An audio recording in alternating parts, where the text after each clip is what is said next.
Feldman founded In Distracting Driving in memory of his daughter Casey in 2009.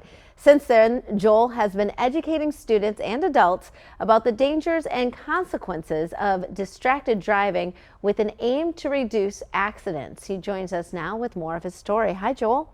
Hi. I'm happy to have you here. I'm sorry about the impetus for this this project that you've worked on, this organization, but really, just talk about that inspiration behind In Distracted Driving and what it is that you saw and experienced. Well, in July of 2009, my 21-year-old daughter Casey was killed by a distracted driver when she was walking across the street in a crosswalk. It's a beautiful summer day. He took his eyes off the road to reach for his GPS. He rolled through a stop sign, hit her, said that he never saw her, and we got the call to go to the hospital. Several hours later, the surgeons came into the room and they said, well, they didn't actually even have to say anything. You looked at their faces and we knew that Casey was dead.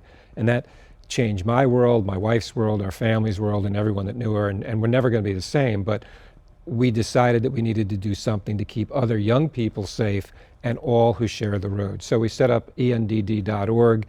It's a project of our foundation, and we've been educating students mostly, but also parents. I do a lot of business talks about the dangers of distracted driving. Well, first of all, my condolences to your family. Thank you. I can only imagine that sudden pain and shock that you experienced, but to be able to channel that into something that is now making such a huge impact is really, really important and inspirational. I mean, talk about the message that you have for students that you speak to when you go into schools and organizations.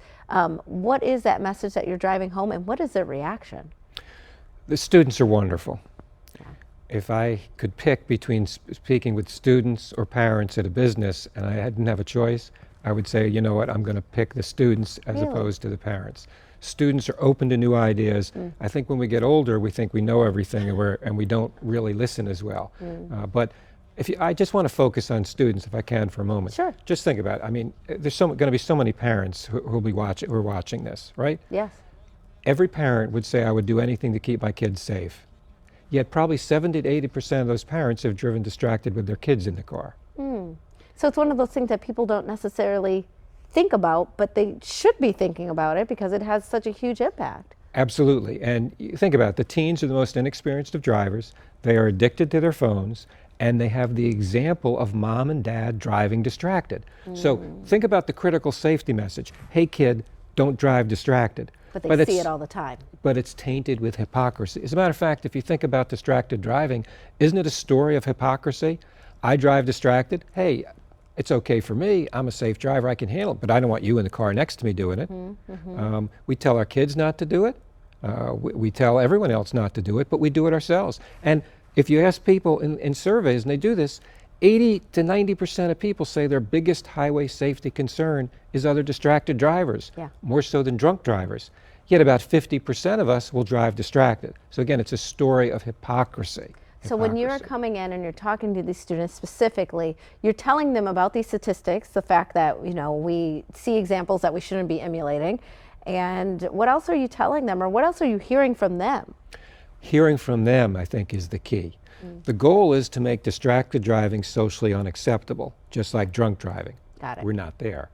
Kids tell us when they see people driving distracted that it's selfish, it's disrespectful, it's inconsiderate. So what we do is we frame this so that we're not talking about the danger of distracted driving. I knew distracted driving was dangerous, but I did it all the time until Casey was killed. We talk about how it's not the right thing to do. The personal responsibility. That's the respect. And the I mean, respect, yes. parents teach their kids, treat other people the way you want to be treated, the golden rule, right? And again, we already established nobody likes it when they see other people driving distracted. So think about it. Every time you look at your phone while you're driving, you're treating people in a manner that you don't want to be treated. As we're wrapping up, I want you to tell us about this partnership that you have with Harvard University as well. We've just signed an agreement with Harvard. They're going to be doing a 15-month research project, the most comprehensive ever of teens. We're going to involve teens in the process the entire way, and we're going to come up with slogans, we're going to come up with messages, and we're going to do things that are going to change the trajectory, and we're going to keep our kids safe.